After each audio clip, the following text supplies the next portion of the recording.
I started waking up groggy, not tired, drugged. That's the only way I can describe what began happening 3 months ago. The strange fog that settled over my evenings wasn't natural tiredness from long days at the engineering firm. This was something heavier, artificial, clinging to me like a second skin. I'd wake with my mouth dry and thoughts scattered like broken glass. Emily had explanations for everything.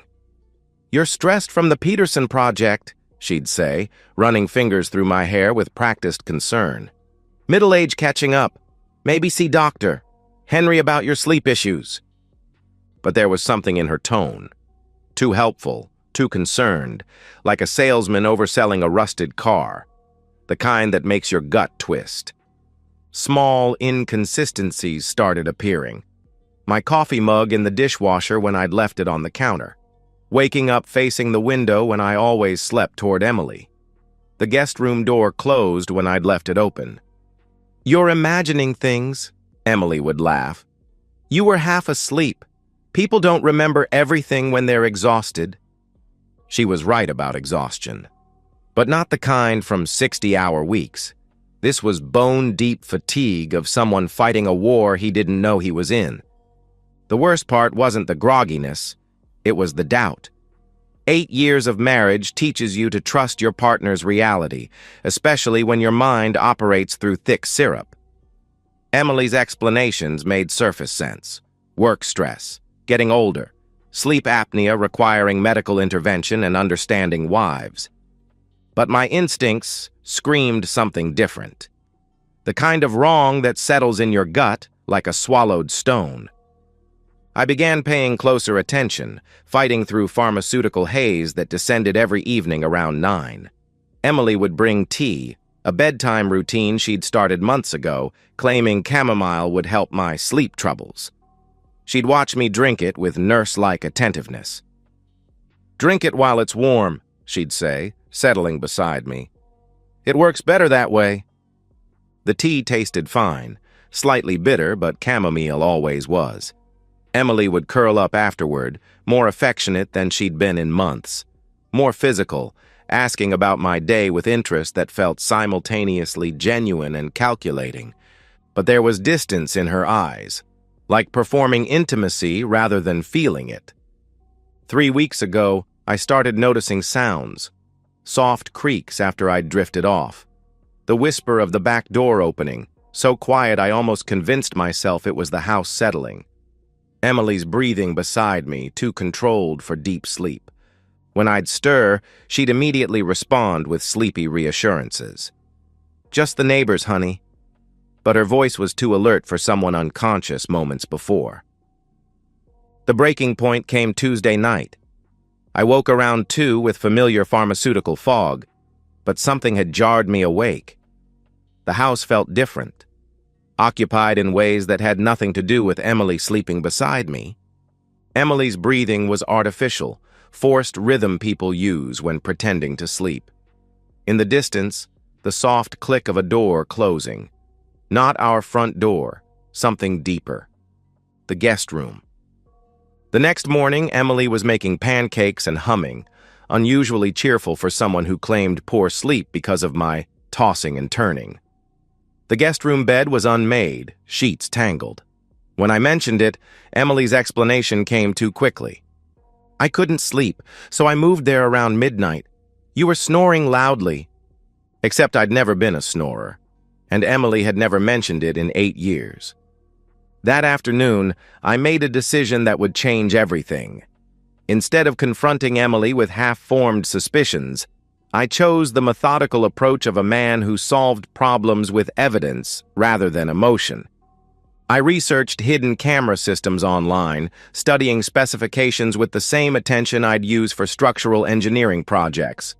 Wireless models with night vision, motion-activated recording, cameras small enough to hide but sophisticated enough to capture everything. My house's layout spread across my mind like I was planning a heist. The hallway to the guest room, the kitchen where Emily prepared my tea, the back door that seemed to open on its own during my chemically induced sleep. The first camera arrived Friday via express delivery. no bigger than a thumb drive, capable of high-definition recording for 8 hours. I held it like a weapon, feeling its weight and potential. The installation of cameras revealed things about my house I'd never noticed in 5 years. Corners where shadows concealed tiny lenses, angles providing perfect sightlines down hallways, details only someone thinking like an investigator would recognize. The first camera went behind the living room bookshelf, positioned to capture the kitchen where Emily prepared evening tea. The second found home in a fake plant near the back door, motion-activated, infrared capable, viewing both the door and hallway to our bedroom. The third was most crucial, concealed in guest room crown molding, invisible from the bed but perfectly positioned to record everything. Each placement was deliberate, calculated for maximum evidence while remaining invisible. I found cold satisfaction in the technical aspects, methodical pleasure like designing load-bearing structures. But this wasn't engineering. This was war.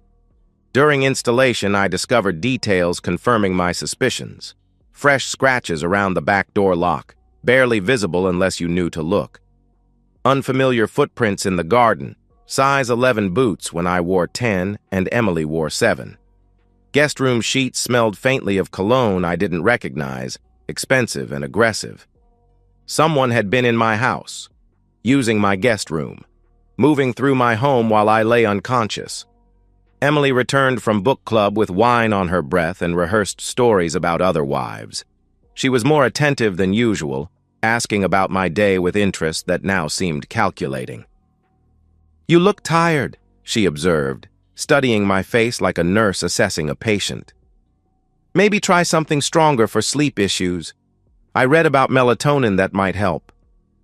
Every suggestion about sleep, every comment about tiredness, every offer felt like manipulation disguised as care. "Maybe," I agreed, accepting chamomile tea. "Whatever you think is best." But this time, I was ready. The tea tasted the same, slightly bitter, herbal, with lingering aftertaste. I drank normally while palming the small plastic bag I'd prepared. When Emily went to the bathroom, I quickly poured half the tea into the bag and sealed it, evidence for later testing. The grogginess hit around 10:30, right on schedule. Instead of fighting or surrendering completely, I practiced controlled breathing techniques I'd researched. Muscle relaxation exercises simulating deep sleep while maintaining awareness. Harder than expected. Drugs made concentration difficult, but determination kept me focused. Emily checked on me twice before midnight, testing responsiveness with gentle touches and whispered questions. Each time I maintained steady breathing while tracking her movements through barely opened eyelids. She studied me like a scientist observing an experiment, checking pulse and pupil dilation with practiced efficiency. This wasn't her first time drugging someone. Around midnight, I heard the soft click of the back door unlocking. My heart hammered, but I kept breathing controlled. Footsteps moved with practiced familiarity. Someone who'd made this journey before, knowing which floorboards creaked. Emily's breathing changed, becoming alert. She whispered something I couldn't make out, then slipped from bed with fluid movement. Through thin eyelash barriers, I watched her creep through our bedroom like a stranger, checking my breathing before padding toward the hallway. In walked Jake Morrison, Emily's ex-boyfriend from college, the same arrogant piece of work she'd sworn she'd cut ties with when we got engaged. Older now, softer around the middle, but still carrying cocky confidence. They moved through my house like they owned it, whispering in the kitchen like conspirators. I caught fragments, how he'll be out for hours, how they needed to be more careful about dosage, how Jake thought they should just tell him and get it over with, while Emily insisted on maintaining the arrangement. The arrangement. Like my marriage was a business deal with terms I'd never agreed to. They disappeared into the guest room with casual intimacy. The sounds that followed, muffled laughter, creaking bed springs, Emily's voice pitched in ways I hadn't heard in months, cut through pharmaceutical haze like broken glass. But instead of rage, I felt something colder. clarity. This wasn't isolated incident or momentary weakness. This was systematic betrayal, carefully planned and executed with precision. I lay listening to my wife betray me 15 feet away and began planning her destruction with methodical patience of an engineer designing something built to last forever. The cameras were recording everything. The tea sample was sealed and ready for testing. Emily and Jake had provided enough evidence to end not just my marriage, but any chance Emily had of walking away with dignity or financial compensation. Tomorrow night would be their last performance. The morning routine had become theater, and I was ready for opening night. Emily brought coffee with the same concerned smile, asking about my sleep and suggesting new melatonin supplements from the pharmacy.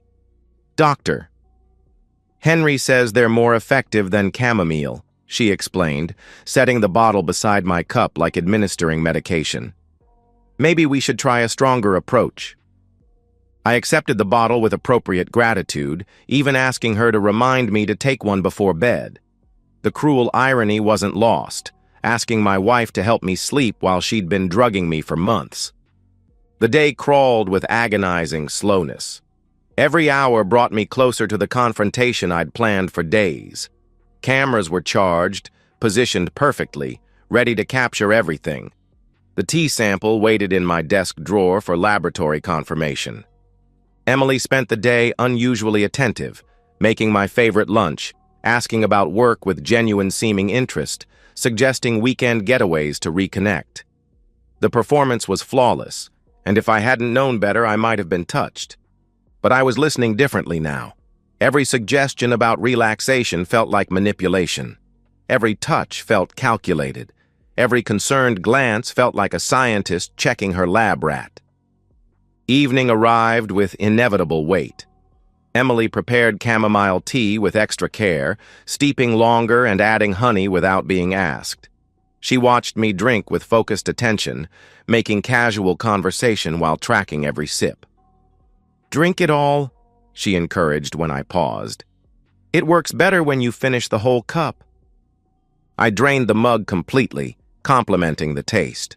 The bitter aftertaste was stronger. She'd increased the dosage, probably at Jake's suggestion. The grogginess hit harder and faster. Emily helped me to bed with tender concern, tucking me in and kissing my forehead with lips that tasted like lies. "Sleep well, honey," she whispered, stroking my hair. "Sweet dreams."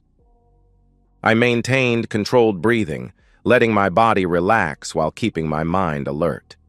The drugs made it difficult, but determination provided clarity no pharmaceutical could cloud. Emily changed into a black dress that hugged her figure, getting dressed for a date in her own house while her husband lay drugged in their marriage bed. She checked my breathing one final time, testing responsiveness with gentle shakes. Satisfied I was unconscious, she padded toward the back door. Jake arrived exactly at midnight, moving with confidence. They met in the kitchen with an embrace speaking of months of familiarity, whispering endearments like a couple reuniting after work. "He's completely out," Emily reported. "I increased the dosage like you suggested." "Good," Jake murmured. "Maybe it's time we stopped playing games and told him the truth." "Not yet," Emily insisted. "I need more time to document his mental instability, the sleep issues, paranoia, memory problems.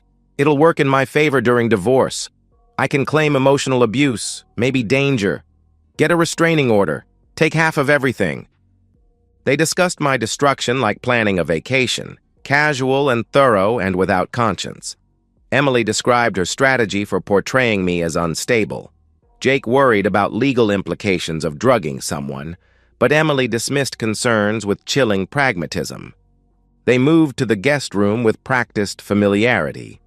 The sounds that followed were worse than imagined, not just physical betrayal, but mocking commentary about my trusting nature, speculation about maintaining deception, Emily's cold calculation about maximizing divorce settlement. I lay listening to my wife plan my destruction while f***ing her ex-boyfriend and felt something crystallize into pure, focused hatred. But hatred without strategy is just noise. I waited until they were finished, relaxed and vulnerable. Then I sat up with deliberate slowness, letting my feet touch the floor with careful precision. The walk to the guest room felt like a funeral procession. I opened the door without knocking, stepping inside with controlled calm. Jake saw me first, satisfied expression dissolving into panic. He scrambled for clothes, stammering apologies that fell on deaf ears. "What the f***? How are you?" "Unconscious?" I completed calmly. "Like I have been every night for 3 months while you've been f***ing my wife in my house." Emily's reaction revealed her character. Not guilt or shame, but rapid calculation of how to regain narrative control. She tried denial first. "This isn't what it looks like. We were just talking. In the guest room. At midnight. While I was drugged with whatever you've been putting in my tea." Her expression shifted to justification. "You've been so distant, so cold. I needed someone who understood. Someone who could help you drug your husband and plan his financial destruction." That stopped her. Jake was pulling on pants with shaking hands. Emily's face cycled through expressions: shock, calculation, desperate bargaining. "We can work through this. Marriage counseling, fresh start. I'll end things with Jake." I walked to Jake with calm purpose. He was bigger, younger, probably stronger, but also naked, terrified and guilty as hell. I grabbed his arm and dragged him toward the back door with steady strength. "You can't just," Emily screamed, "remove an intruder from my house? Defend my home against someone breaking in for months?" I asked. I pushed Jake through the door into the yard, watching him stumble naked across grass. "Get off my property. If I see you again, I'll call police. Next time you want to f*** someone else's wife, don't do it while she's drugging her husband. That's felony assault." He ran naked into the night. Emily required surgical precision. She'd wrapped herself in a sheet, alternating between threats and bargaining. "You're making a huge mistake. I'll tell everyone you threw me out. I'll claim abuse, get a restraining order." "Will you?" I pulled my phone, showing her the live feed from the guest room camera. "After they see videos of you drugging me and f***ing Jake? After lab results on tea samples I've been saving? After your voice is recorded planning my destruction?" Color drained from her face. "Those recordings are illegal," she stammered. "This is my house. I have every right to install security cameras on my property, especially when I suspect criminal activity." I pulled out suitcases from our closet, the same ones from our honeymoon. "Pack what you need. Everything else we'll sort through lawyers." "You can't throw me out," she pleaded. "It's not your house. The deed is in my name, bought with money I earned before we met." She packed with shaking hands. When she tried to take jewelry I'd given her, I stopped her. "Those stay. Collect personal belongings through your lawyer." At the front door, wrapped in a coat over her nightgown, Emily made her last stand.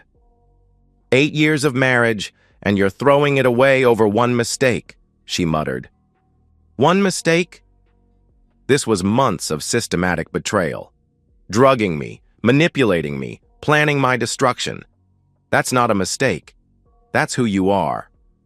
She left crying threats and promises. I watched her taillights disappear, then locked the door. The house felt different immediately. Lighter, cleaner. For the first time in months, I fell asleep naturally and woke 8 hours later with a clear head and peace I'd forgotten was possible. 6 months later, I wake naturally at 6:30. No alarm needed, no grogginess clouding my thoughts. Morning sun streams through bedroom windows I now keep open, no longer afraid of what might enter while I sleep. The immediate aftermath was chaotic, but satisfying. Emily's furious parents arrived the next afternoon, prepared to confront me for humiliating their daughter.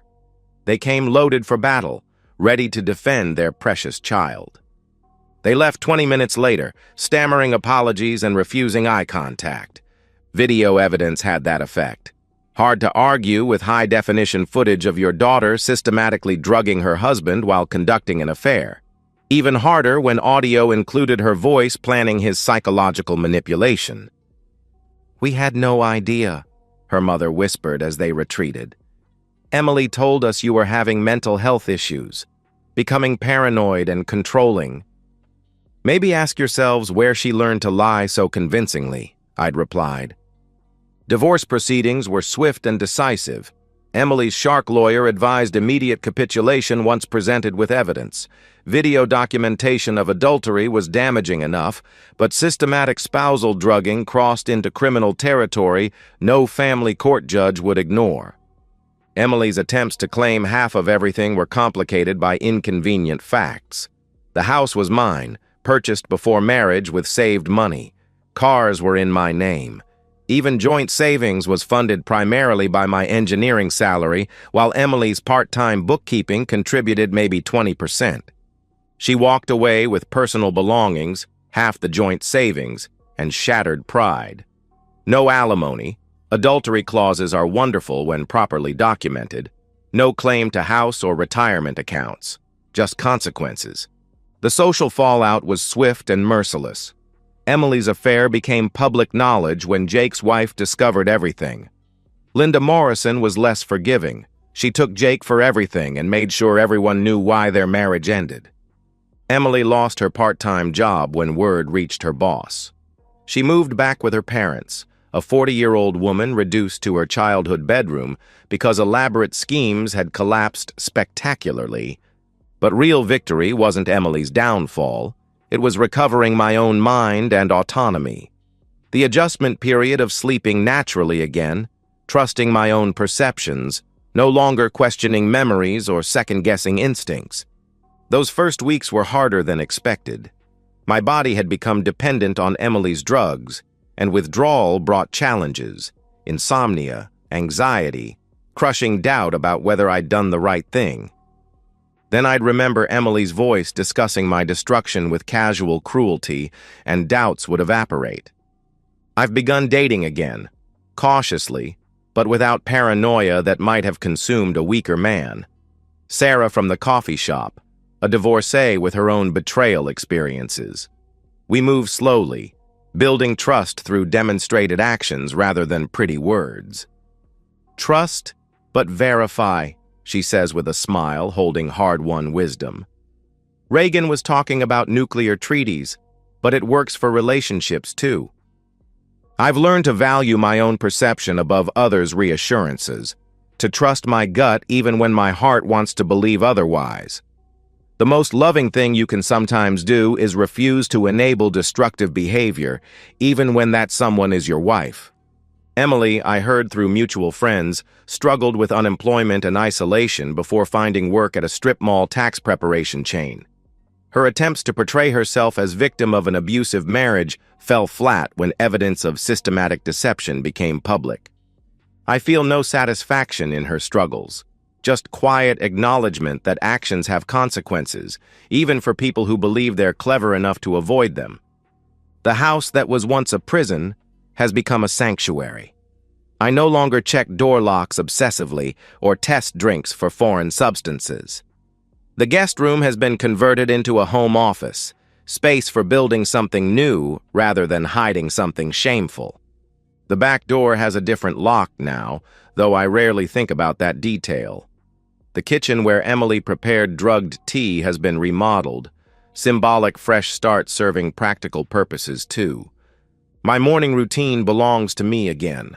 Coffee made to exact preferences, news checked at my own pace, schedule planned according to my priorities. I step into each day with complete confidence in my own perceptions.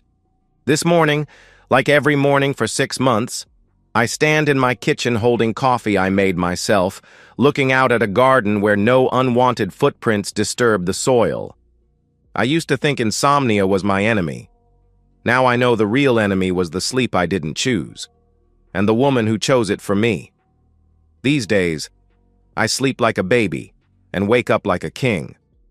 And so, we've reached the end of today's story. Was it what you expected, or did it take a twist you didn't see coming? I'm curious to hear your thoughts. Share them in the comments below, and let's get a conversation going. If this story kept you hooked, make sure to hit that like button. And if you're new here or just haven't subscribed yet, now's the perfect time to join our community. I bring you fresh, captivating stories every day, so click that subscribe button and turn on notifications so you never miss out. Thanks for watching, and I'll see you in the next one.